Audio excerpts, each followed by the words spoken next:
নমস্কার, আপনারা দেখছেন ত্রিপুরার খাস খবর। এই মুহূর্তের প্রধান খবরে আপনাদের স্বাগত।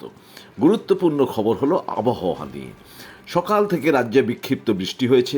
গত 24 ঘন্টায় রাজ্যে সব জেলায় বৃষ্টি হয়েছে বিক্ষিপ্তভাবে। আগামী 24 ঘন্টায়ও বৃষ্টির সম্ভাবনা। দিল্লির মৌসুম ভবন এবং আগরতলার হাওয়া অফিস জানিয়েছে আগামী 24 ঘন্টায় বৃষ্টিপাত হবে। জারি আছে হলুদ সতর্কতা। ঘূর্ণাবর্তের প্রভাব থাকবে। হালকা রোদ হয়তো দুপুরের দিকে উঠবে, কিন্তু বৃষ্টিও হবে তার সঙ্গে। অন্যদিকে অসমে মৃত্যু মিছিল অব্যাহত। সংখ্যাটা এদিন পর্যন্ত 50 ছাড়িয়েছে।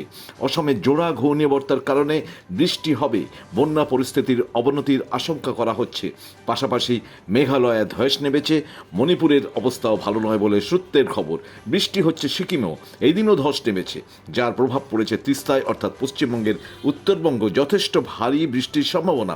এখন এই পর্যন্ত আপনারা বৃষ্টির খবরের পূর্বাভাস শুনলেন। কি বলবেন কমেন্টস বক্সে গিয়ে অবশ্যই বলুন। আর এই পর্যন্ত বলে এবং চ্যানেলে প্রথমবার এলে অবশ্যই সাবস্ক্রাইব করবেন, এই প্রত্যাশা নিয়ে আমরা আপনাদের কাছে সুস্থ ও ভালো থাকুন একথা জানিয়ে আজ বিদায় নিচ্ছি।